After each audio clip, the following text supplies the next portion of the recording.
할렐루야, 반갑습니다. 거룩하고 복된 주일에 하나님께 나와 예배드리는 성도님들 주님의 이름으로 환영하고 축복합니다. 다 함께 묵도하심으로 주일 예배를 하나님께 드리겠습니다. 새 노래로 여호와께 찬송하라.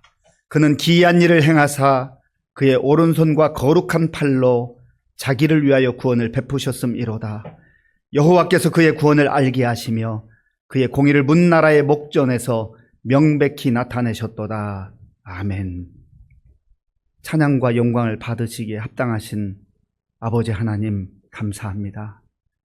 하나님께서 택하신 주의 자녀들, 주의 백성들이 거룩하고 복된 주일을 기억하고 하나님께 나와 예배드릴 수 있도록 도와주셔서 감사합니다. 영과 진리로 드리는 예배를 기쁘게 받아주시고 우리 각 사람 만나주시고 말씀의 충만한 은혜와 하늘 영광의 소망으로 채워주시옵소서. 예수님의 이름으로 기도하옵나이다. 아멘. 교동문 73번을 교독하겠습니다.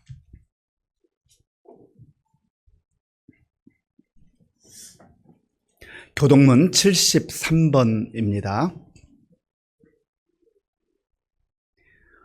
보라, 내가 새 하늘과 새 땅을 창조하나니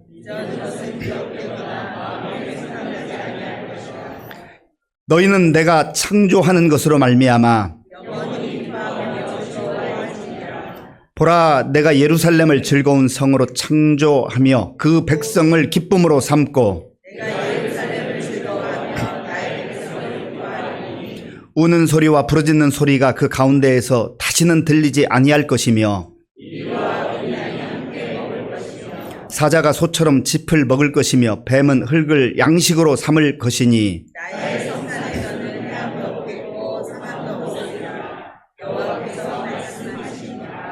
아멘. 이 시간 지난 한 주간을 돌아보며 우리의 죄를 하나님께 참회하는 기도를 드리겠습니다. 자기의 죄를 숨기는 자는 형통하지 못하나 죄를 자복하고 버리는 자는 불쌍히 여김을 받으리라. 아멘. 나는 전능하신 아버지 하나님 천지 창조주를 믿습니다. 나는 그의 유일하신 아들 우리 주 예수 그리스도를 믿습니다. 그는 성령으로 잉태되어 동정녀 마리아에게서 나시고 본디오 빌라도에게 고난을 받아 십자가에 못 박혀 죽으시고 장사된 지 사흘 만에 죽은 자 가운데서 다시 살아나셨으며 하늘에 오르시어 전능하신 아버지 하나님 우편에 앉아 계시다가 거기로부터 살아있는 자와 죽은 자를 심판하러 오십니다. 나는 성령을 믿으며 거룩한 공교회와 성도의 교제와 죄를 용서받는 것과 몸의 부활과 영생을 믿습니다. 아멘. 아버지 하나님 감사합니다. 부족한 자를 주의 자녀 삼으시고 지난 한 주간도 우리를 지켜주시어 거룩한 예배의 자리에 있게 하심을 감사드립니다. 그러나 세상 유혹 가운데 나의 유익을 쫓음으로 믿음으로 살고자 하는 고백이 행동으로 옮겨지지 못했음을 용서해 주시옵소서. 세상 가운데 더 낮아지게 하시고 겸손하게 살아갈 지혜를 더하여 주시옵소서. 세상 여러 곳에서 자국의 이익을 위한 전쟁으로 인해 많은 민간인들이 해를 당하고 경제가 어려워지고 있습니다. 이 땅의 모든 전쟁을 멈추게 하시고 고통받는 이들이 없게 하시고 하나님 안에서 평화가 이루어지게 하옵소서. 이 시간에도 북녘 땅에는 김씨 일가에 계속되는 도발과 협박, 체제 유지를 위해 혈안이 되어 있습니다. 하나님의 공의가 바로 서서 억압받는 북한 주민들이 자유 안에 우리와 하나 되어 함께 찬양하고 기도하는 날이 속히 오게 도와주시옵소서. 하나님 사랑하시는 우리 민족이 점점 양극화되어 가고 자신의 목소리만 내려고 합니다. 이 나라의 지도자와 위정자들에게 하나님의 지혜를 부어주시고 이들이 하나님의 공의 앞에 무릎 꿇고 옳고 그름을 분별하여 국민들을 위해 바른 정치할 수 있도록 도와주시옵소서. 창조주 되시는 우리 하나님께서 보호하시는 나라, 사랑받는 민족으로 살아가기 위해 늘 나라 위에 기도하는 우리 시민교회 성도들 되게 소원합니다. 이 시간 세상 근심과 육신의 건강을 걱정하며 나온 성도들이 있습니다. 하나님 아시오니 이들의 기도를 들으시고 주님의 뜻 안에서 선한 결과로 인도하시고 믿음을 더욱 굳건하게 하옵소서. 지금까지 함께 하신 하나님의 은혜에 감사하며 살아가는 우리의 인생 되기를 소원합니다. 또한 하나님 말씀을 묵상하며 살아갈 때 늘 좋은 만남을 허락하시고 그들을 통해 영적인 유익과 참 신앙에 좋은 영향을 받게 하옵소서. 열방 땅에 생명의 말씀 전하기 위해 애쓰는 선교사님들의 수고를 아시는 주님, 모든 것이 주님 안에서 좋은 것으로 예비하여 주시고 그 땅 가운데 만나는 모든 이들이 참 생명의 말씀을 듣고 하나님의 백성으로 살아가게 인도하여 주시옵소서. 오늘도 귀한 말씀 전하시는 목사님께 능력을 더하시고 말씀 듣는 가운데 우리의 마음 문이 열려 하나님께서 주시는 지혜를 받아 이 세상 살아갈 힘을 더하여 주시옵소서. 목사님의 가정을 강건하게 지켜주시고 특별히 건강을 허락하시어 교회와 하나님 나라 위에 기도할 때 부족함 없게 인도하여 주시옵소서. 찬양과 여러 모습으로 예배를 삼하는 손길들을 기쁘게 받아주시고 하나님의 때를 기다리며 살아가는 믿음의 공동체가 되기를 도와주실 줄 믿사오며 모든 말씀 예수님의 이름으로 기도합니다. 아멘. 하나님께서 오늘 우리에게 주시는 말씀은 요한 1서 2장 12절에서 17절까지입니다. 신약성경 388쪽 요한 1서 2장 12절에서 17절까지의 말씀을 교독하겠습니다.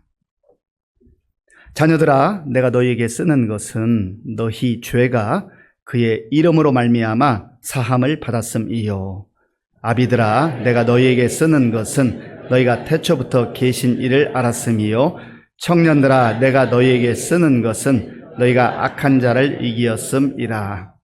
아이들아, 내가 너희에게 쓴 것은 너희가 아버지를 알았으며, 아비들아, 내가 너희에게 쓴 것은 너희가 태초부터 계신 이를 알았으며, 청년들아, 내가 너희에게 쓴 것은 너희가 강하고 하나님의 말씀이 너희 안에 거하시며 너희가 흉악한 자를 이기었음이라. 이 세상이나 세상에 있는 것들을 사랑하지 말라. 누구든지 세상을 사랑하면 아버지의 사랑이 그 안에 있지 아니하니, 이는 세상에 있는 모든 것이 육신의 정욕과 안목의 정욕과 이생의 자랑이니 다 아버지께로부터 온 것이 아니요 세상으로부터 온 것이라. 이 세상도 그 정욕도 지나가되 오직 하나님의 뜻을 행하는 자는 영원히 거하느니라. 아멘. 우리 옆에 계신 분들 밝은 미소를 꼭 선물로 주시면서 인사하시면 좋겠습니다. 반갑습니다. 잘 오셨습니다. 우리 교회 표로 인사하는 교회 표 아시죠? 우리는 함께 위로하고 함께 위로받는 성령 공동체입니다. 한 번만 더 인사하시겠습니까? 옆에 계신 분들하고 꼭 인사하셔요. 다 잘 될 겁니다.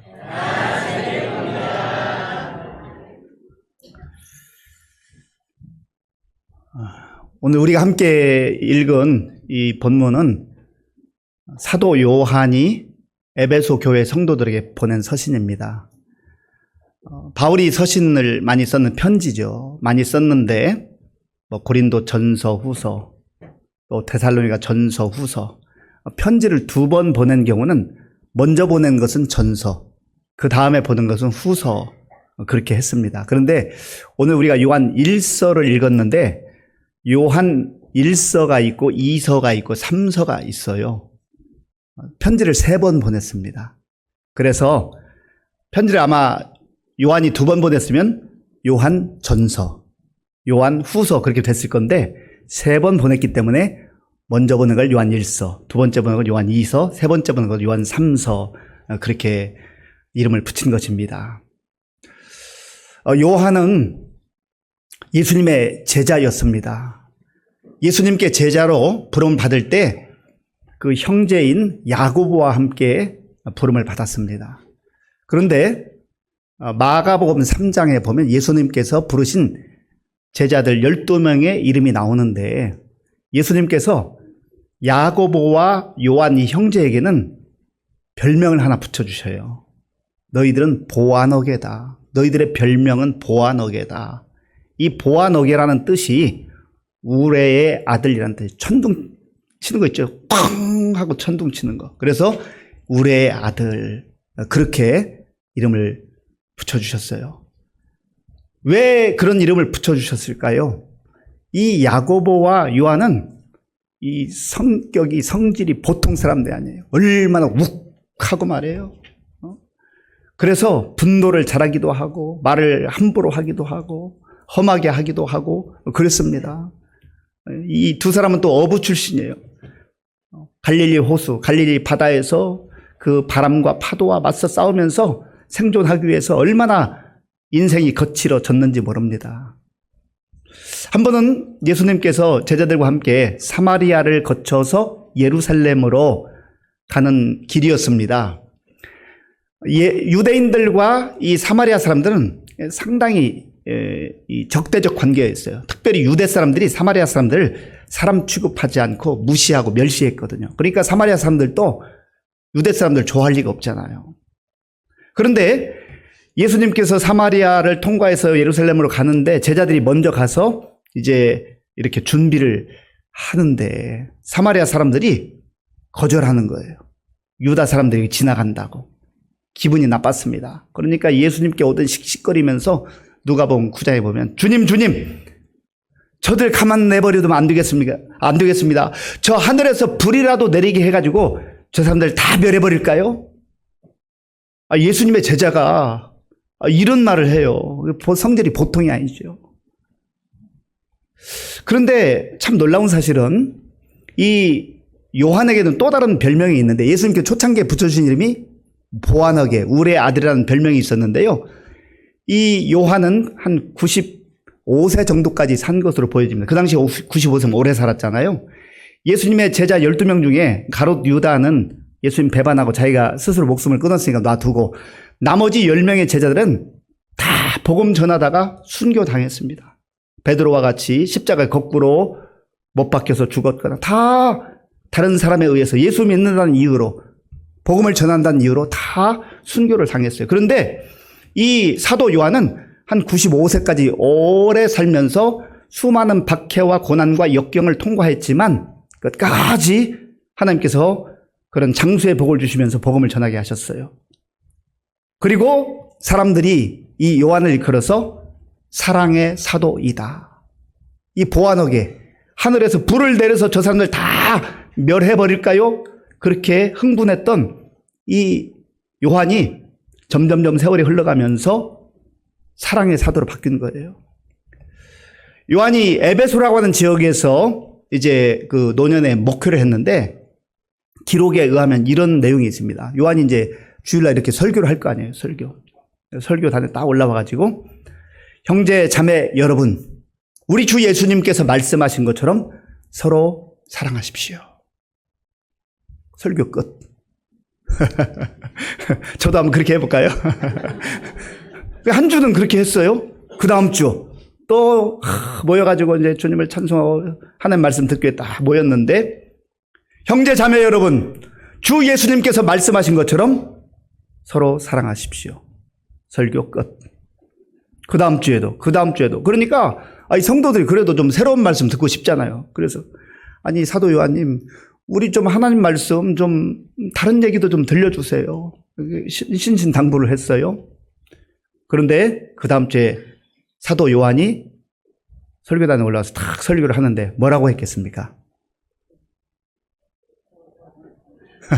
어떻게 그렇게 잘 아세요? 형제 자매 여러분, 주 예수님께서 말씀하신 것처럼 서로 사랑하십시오. 설교 준비를 안 해서 그런 게 아니고요. 사도 요한이 그 수많은 모진 세월들 복음을 위해서 살고 주님께 받은 사랑과 은혜를 생각하면서 살아가는데 사랑으로 충만한 거예요. 그 젊을 때 혈기왕성하고 저 하늘에서 불을 내려서라도 저 사람들 다 멸해버릴까 했던 이 요한이 주님의 그 사랑과 은혜를 받고요. 사랑 덩어리 같은 거예요. 찔러도 사랑. 그래서 요한 1서 보면 하나님은 사랑이십니다. 사랑에 대한 얘기가 참 많이 나옵니다. 그리고 빛에 대한 얘기가 나와요. 어두운 세상에 살지만 빛을 받아 누리며 살고 빛을 바라며 살고 사랑을 받고 사랑을 증거하며 그렇게 사는 거예요. 아니 예수님께서 서로 사랑하라 하나님은 사랑하고 서로 사랑하라 말씀하셨는데 그것 안 하면서 새로운 얘기 들으면 뭐 하겠냐 말이죠. 사도 요한의 그 삶이 사랑이에요. 삶이 사랑.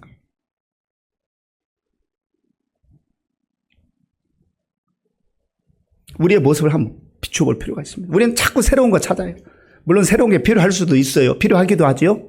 그러나 이미 알고 있는 말씀, 이미 주신 말씀, 내가 살아내고 있는가, 살아가고 있는가. 사도 요한이 오늘 에베소 교회 성도들에게 편지를 보내면서 자녀들아, 아비들아, 청년들아, 아이들아 라고 하면서 각각에게 주시는 말씀이 있습니다. 12절부터 14절까지를 우리 함께 읽겠습니다. 12절에 14절입니다. 자녀들아, 내가 너희에게 쓰는 것은 너희 죄가 그의 이름으로 말미암아 사함을 받았음이요. 아비들아, 내가 너희에게 쓰는 것은 너희가 태초부터 계신 이를 알았음이요. 청년들아, 내가 너희에게 쓰는 것은 너희가 악한 자를 이기었음이라. 아이들아, 내가 너희에게 쓴 것은 너희가 아버지를 알았음이요. 아비들아, 내가 너희에게 쓴 것은 너희가 태초부터 계신 이를 알았음이요. 청년들아, 내가 너희에게 쓴 것은 너희가 강하고 하나님의 말씀이 너희 안에 거하시며 너희가 흉악한 자를 이기었음이라. 아멘. 먼저 사도 요한은 자녀들아 라고 말합니다. 자녀들. 자녀들은 하나님의 백성들이지요. 하나님의 자녀가 되는 게 중요해요. 우리가 이 세상에서 내가 사회적으로 어느 지위에 갔다 어느 신분에 그렇게 사회적 지위를 가지고 살아간다 이런 거 중요하지만 그러나 그것보다 훨씬 더 중요한 근본적 지위는 내가 하나님의 자녀가 되었다. 하나님의 백성이 되었다 하는 겁니다. 세상에서 아무리 다른 사람이 부러워하는 것 가지고 있고 내가 그 높은 자리에 올라갔고 또 나 자신도 자부심을 가지고 살아간다 할지라도 하나님의 자녀가 아닌 사람은 불쌍한 인생이에요. 소망이 없는 인생이에요. 하나님의 자녀와 하나님 백성이 되었다고 하는 것, 이거 영광스러운 겁니다. 뭘 많이 해서가 아니에요. 뭘 대단한 존재가 되어서도 아니에요. 내가 예수 믿고 하나님의 자녀가 되었다. 이것보다 더 영광스러운 일이 없습니다. 요한복음 1장 12절에 보면 영접하는 자 곧 그 이름을 믿는 자들에게는 하나님의 자녀가 되는 권세를 주셨습니다. 영접하는 자. 다른 길이 없어요. 예수님을 나의 주님으로 구주로 믿고 그분을 나의 왕으로 주인으로 시인할 때, 받아들이게 될 때 우리는 하나님의 자녀가 되는 권세를 누리는 거예요. 하나님께서 자, 지금부터 10년 동안 한 번도 주일 예배 안 빠지고 오면 하나님의 자녀 삼아줄게. 아니 10년 가지고는 부족해. 그래도 한 20년은 해야 되지. 하나님의 자녀가 얼마나 존귀한 신분인데 그렇게 조건 걸어가지고 하면은요 우리 다 탈락해요. 어떤 때는 오고 싶은데도 몸이 아파가지고 못 오는 경우도 있잖아요. 불가피하게 못 오는 경우도 있잖아요. 그런데 하나님은 영접하는 자 곧 그 이름을 믿는 자들에게는 하나님의 자녀가 되는 권세를 주셨어요. 이미 주신 거예요. 예수님 옆에 달렸던 강도가 언제 교회 갈 시간이 있어? 지금 죽어가는데 주님 저를 생각해 주십시오 할 때 오늘 밤에 네가 나와 함께 낙원에 있으리라. 예수 믿으면 하나님께서 구원의 은혜를 영생의 은혜를 주시는 거예요. 하나님의 자녀들 여기 보니까요 12절을 제가 한번 읽겠습니다. 자녀들아 내가 너희에게 쓰는 것은 너희 죄가 그의 이름으로 말미암아 사함을 받았음이요. 아멘. 죄 사함을 받아야 하나님의 자녀가 된단 말이죠. 왜냐하면 하나님 죄를 싫어하거든요. 죄인은 하나님의 자녀가 될 수 없어요. 그래서 죄 문제를 해결해야 되는데 내 스스로의 힘과 노력으로 능력으로 해결할 길이 없습니다. 그래서 예수님께서 십자가에서 나를 구원하시기 위해서 내 죄를 용서해 주시기 위해서 그 생명 내어주신 거예요. 그러니까 우리가 하나님의 자녀가 되었다라고 하는 것은 그저 교회를 다닌다, 안 다니든 교회 다닌다, 안 드리든 예배 드린다 그 차원이 아니에요. 자, 한번 따라서 하시기 바랍니다. 나는 예수님 안에서 하나님의 자녀입니다. 자녀가 될 것입니다가 아니에요. 이미 자녀예요.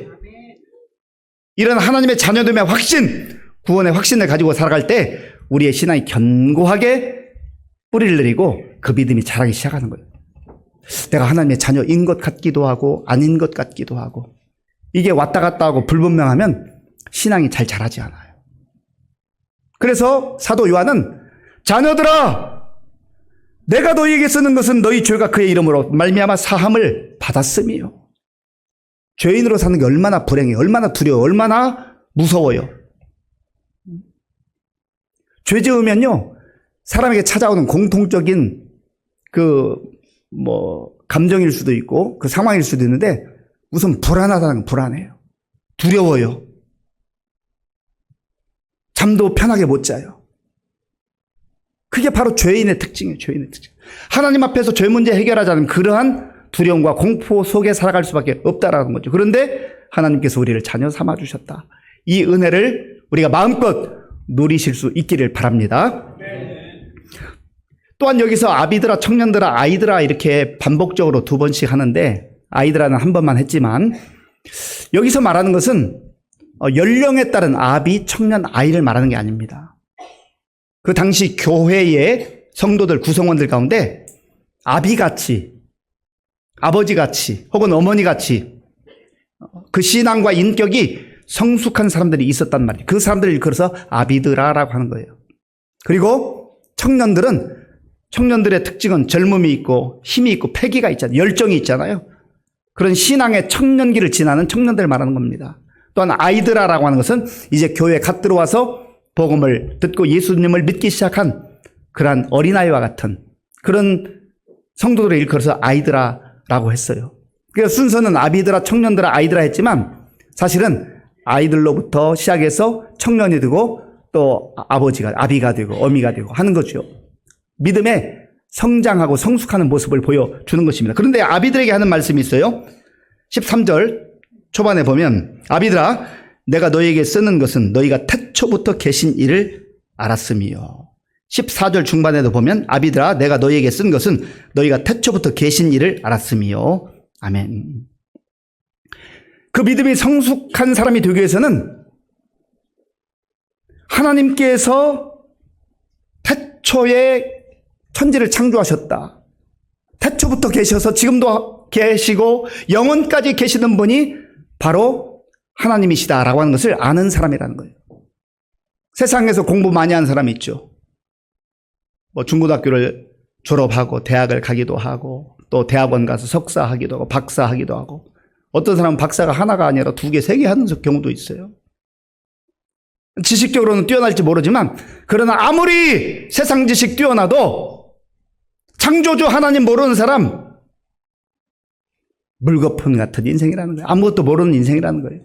어느 한 분야 조금 알지는 모르지만 그것 가지고 내가 박사다, 내가 권위자다 하지만 이 세상의 이치도 모르고 자기 인생의 내일도 모르는 사람이 한 분야의 전문가 뭐 하겠습니까?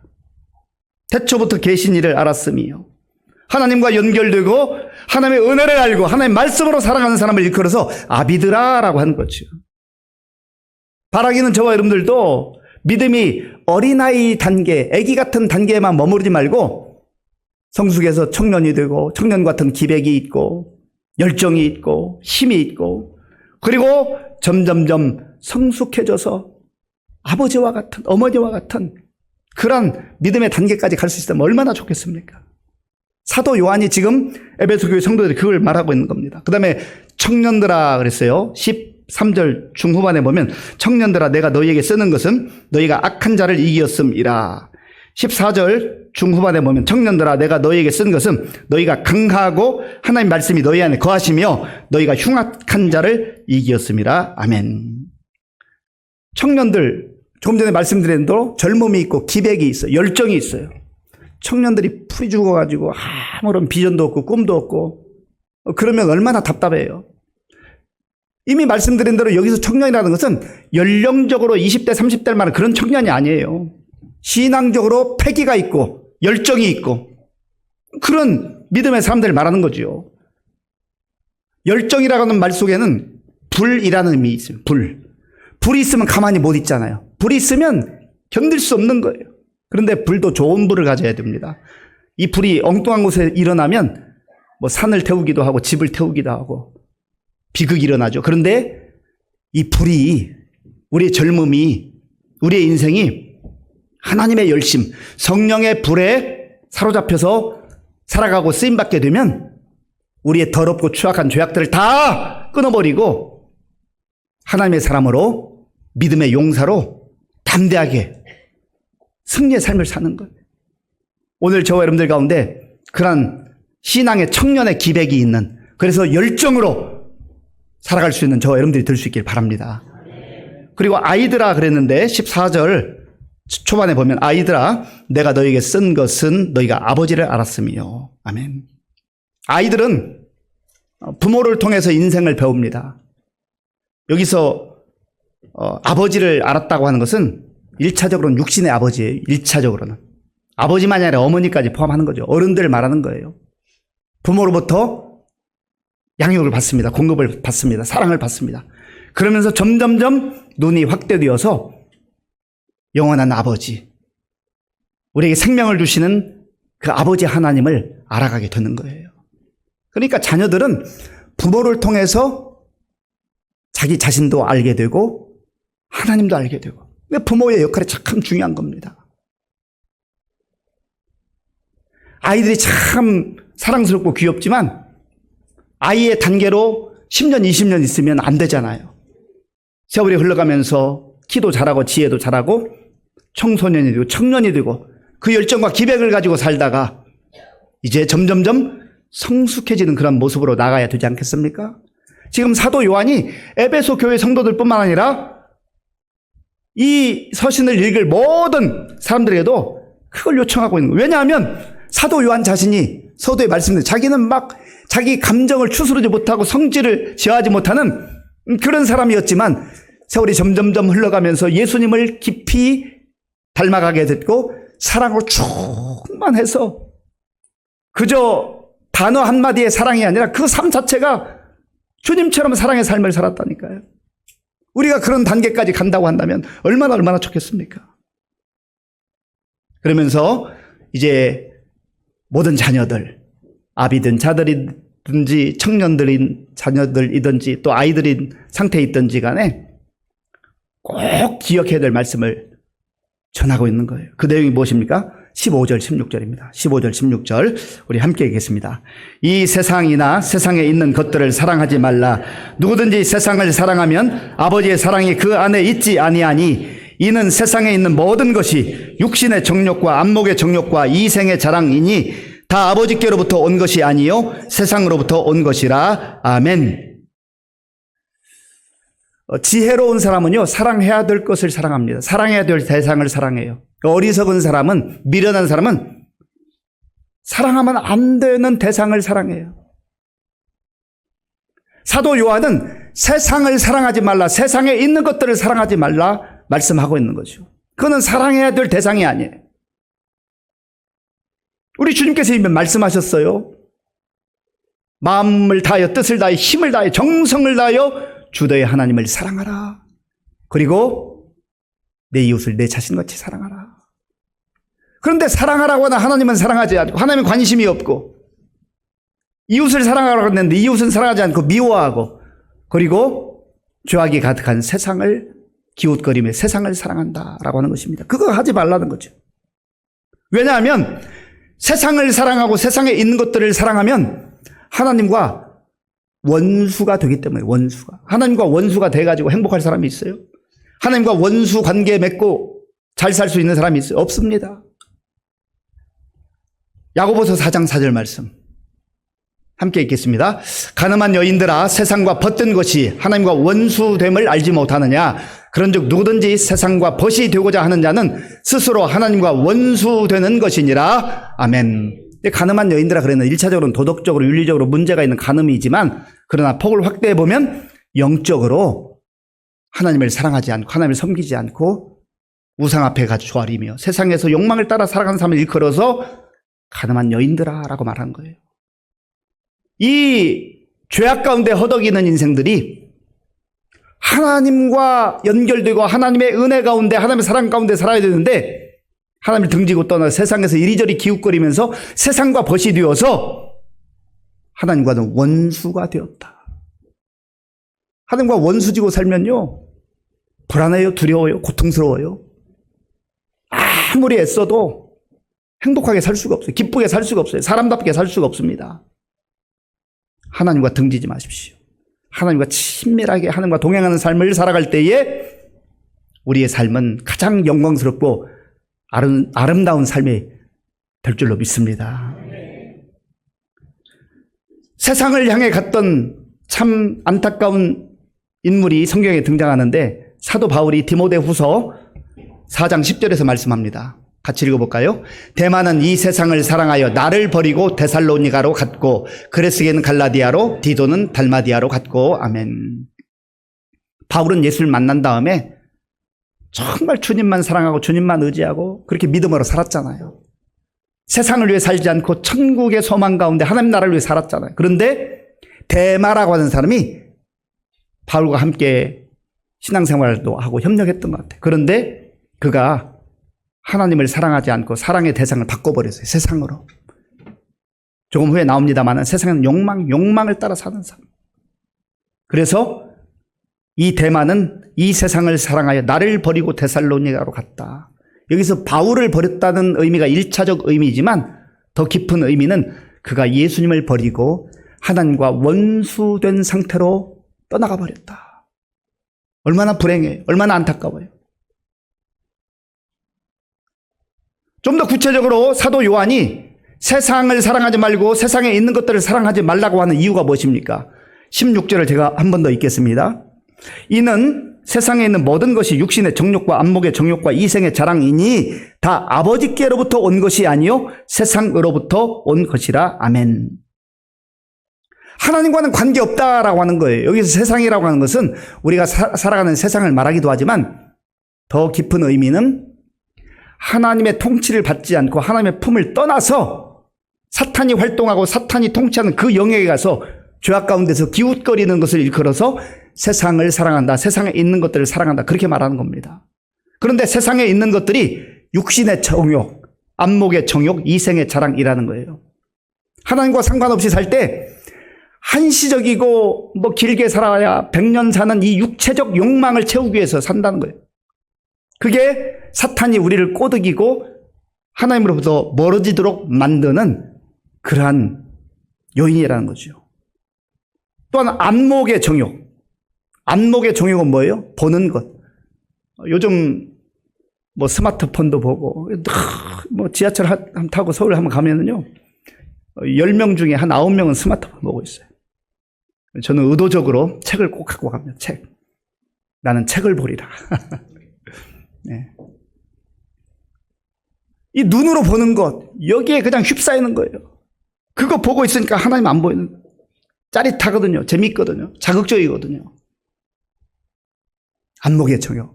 사람은 무엇을 보느냐에 따라서 그 인생이 완전히 달라져요. 내용이 달라져요. 그 다음에 이생의 자랑. 그냥 한 번 사는 인생, 내 이름 자랑하고 내 이름 드러내고 어디 새기고 그렇게 살겠다는 거죠. 이생의 자랑. 그런데 우리 인생이 이생으로 끝나나요? 그렇게 믿는 사람은 어리석은 사람이에요. 아이고 죽으면 끝나지 뭐 죽은 다음에 뭐 하나님 나라가 있는지 어떻게 알아? 자기가 몰라서 그런 거예요. 몰라서. 지도를 한번 보세요. 지도. 여러분들 콩고 민주공화국 가보셨어요? 지도에만 있잖아요. 저는 갔다 왔어요. 그래서 살았어요. 없는 것 같은데 의식하지 않고도 사는데 가보면 있어요. 하나님 나라 없다고요? 사도 바울이 왜 자기의 인생을 걸고 생명을 걸고 그 모진 박해와 수모를 당하면서도 하나님 나라를 전하고 복음을 전하죠? 바울은 믿음의 눈으로 하나님 나라를 받고 또 삼층천에 가서 하나님께서 그 하나님 나라의 영광을 보는 특별한 은혜를 베풀어 주셨어요. 그러면서도 자기 이름을 기록하지 않아요. 시험 당할까 봐. 다른 사람이 시험 당할까 봐. 이생의 자랑 가지고 살겠다고요? 어리석은 사람들입니다. 베드로전서 1장 24절 25절 함께 읽겠습니다. 그러므로 모든 육체는 풀과 같고 그 모든 영광은 풀의 꽃과 같으니 풀은 마르고 꽃은 떨어지되 오직 주의 말씀은 세세토록 있도다 하였으니 너희에게 전한 복음이 곧 이 말씀이니라. 아멘. 풀은 마르고 꽃은 떨어진다. 이거는 우리 유한한 인간을 상징적으로 표현한 거 아니겠어요?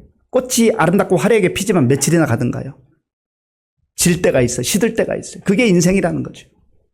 그런 거 바라보면서 거기에 내 인생을 걸고 살면 결국 시들어버리고 말라버리고 그냥 그렇게 없어지는 그런 육체적 욕망을 따라 안목의 정욕을 따라 그렇게 살지 말라는 거예요. 왜요? 하나님 말씀이 영원하기 때문에. 하나님 말씀은 영원해요. 고린도후서 4장 18절 말씀 함께 읽겠습니다. 우리가 주목하는 것은 보이는 것이 아니요 보이지 않는 것이니 보이는 것은 잠깐이요 보이지 않는 것은 영원함이라. 아멘.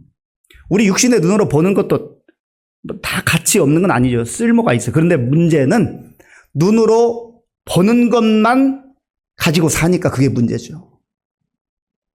보이지 않는 세계가 있는데 믿음의 눈으로 보면 하나님의 그 영광의 그 나라와 소망이 있는데 거기는 관심도 없어요. 있는지도 몰라요.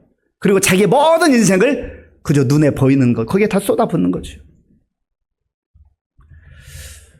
전에 많이 불렀던 복음성가가 있으면 사람을 보며 세상을 볼 땐 만족함이 없었네. 우러러 볼 만한 사람, 대단한 사람, 부러운 사람, 부자들, 권력자들. 나도 그 자리 가면 잘 살 수 있을까? 그 자리 가면 행복할까 했는데 비슷하게 갔는데 만족이 없어요. 만족이 없어요. 세상을 볼 땐 만족함이 없었네. 하나님 떠나서 세상 이리저리 기웃거려 봐야 만족이 없어요. 나의 하나님 그분을 볼 땐 나는 만족하였네. 저기 빛나는 태양을 보라. 또 저기 서 있는 산을 보아라. 천지 지으신 나의 여호와 나를 사랑하시니 나의 하나님 한 분만으로 나는 만족하였네. 이게 그냥 복음서 가사가 아니에요. 이게 삶의 고백이에요.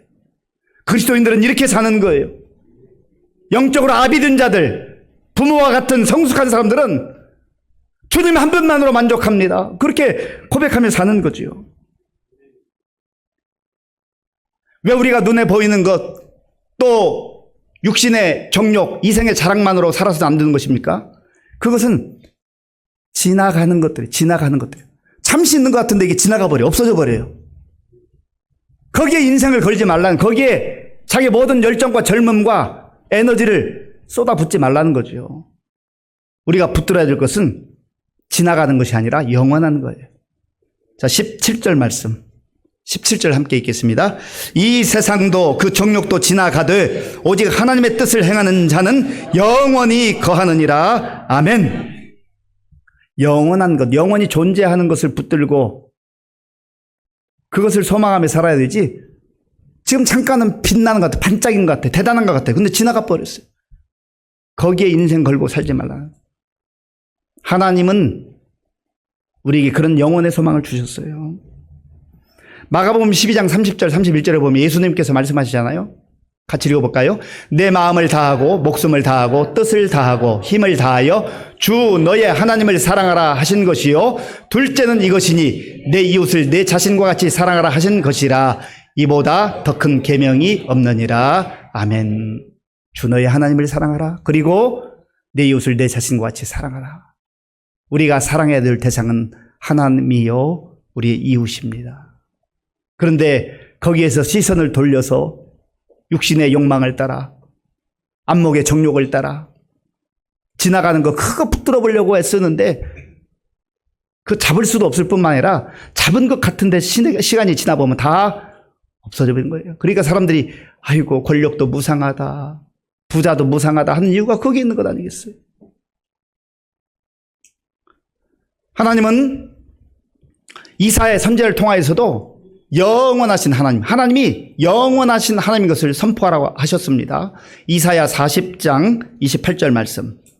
너는 알지 못하였느냐 듣지 못하였느냐 영원하신 하나님 여호와 땅끝까지 창조하신 이는 피곤하지 않으시며 곤비하지 않으시며 명철이 한이 없으시며. 아멘. 하나님은 일시적으로 잠깐 계시고 반짝하는 그리고 없어지는 하나님이 아니에요. 영원부터 영원까지 계시는 하나님. 그러니까 우리가 이 땅에서만 사는 것으로 만족하지 않고 이 땅에서 우리의 주어진 여건 속에서 최선을 다하지만 그러나 우리의 시선을 영원까지 보는 거예요. 하나님 나라까지 보는 거예요. 이 사실을 누구보다 뼈저리게 알고 살았던 다윗은 시편 23편 6절에서 이렇게 고백합니다. 내 평생의 선하심과 인자하심이 반드시 나를 따르리니 내가 여호와의 집에 영원히 살리로다. 다윗은 왕이었잖아요. 세상의 최고 권력자였습니다. 그 왕권, 이 왕의 권력을 부귀영화를 누리는 거 얼마나 대단했겠어요. 그러면 내가 죽지 않고 평생토록 영원토록 왕노릇 했으면 좋겠다. 그렇게 말하고 싶을 텐데 다윗은 그렇게 고백하지 않아요. 여호와의 선하심과 인자심이 반드시 나를 따르는 내가 어디에 거하겠다고요? 왕궁이 아니에요. 어디 화려한 집이 아니에요. 여호와의 집에 영원히 살리로다. 사랑하는 성도 여러분, 인생은 선택입니다. 지나가는 것, 겉으로 볼 때는 괜찮아 보이고 좋아 보이고 부러워 보이기까지 하지만 그러나 잠시 있다 없어져 버리는 것, 그걸 선택하고 그것을 뒤쫓아 살아가겠습니까? 아니면 영원하신 하나님, 이 땅에서의 생명을 넘어서서 예수님 안에서 영원한 생명, 영생의 은혜와 선물을 주신 그 하나님 바라보며 영원한 것을 붙들고 살아가겠습니까? 이 말씀 마음에 간직하시면서 우리의 마음과 우리의 신앙을, 우리의 삶을 다시 한번 돌아보고 영혼을 추구하며 살아가는 지혜로운 우리 모든 성도님들 다 될 수 있기를 바랍니다. 아버지 하나님, 감사합니다. 사람들이 세월이 흘러서는 참 인생이 무상하다고, 권력도 무상하다고 말하곤 합니다. 이 땅만 보고 사는 인생들은 다 그렇게 허망한 것으로 끝나는데 하나님께서는 사도 요한을 통해서 영원을 바라보며 영원하신 하나님을 의지하며 하나님을 사랑하고 또 주님 말씀하신 대로 이웃을 사랑하라 말씀하셨습니다. 주의 말씀 마음에 새기고 지나가는 것 붙들기 위해서 애쓰는 인생들이 아니라 영원한 것 바라보며 믿음으로 살아가는 우리 모두가 되게 하여 주시옵소서. 예수님의 이름으로 기도하옵나이다. 아멘. 이 주 예수 그리스도의 은혜와 우리 아버지 하나님의 크신 사랑과 성령님의 교통하심과 역사하심과 인도하심이 이 땅에만 집착하지 아니하고 지나갈 것 붙들기 위해서 애쓰지 아니하고 영원한 하나님 나라를 꿈꾸며 믿음으로 담대하게 살아가기로 결단하는 모든 성도들 머리 위에와 저들의 가정과 자녀들과 일터 위에와 몸된 교회 위에와 우리나라와 민족 가운데 이제로부터 영원토록 함께 하옵시기를 간절히 축원하옵나이다. 아멘.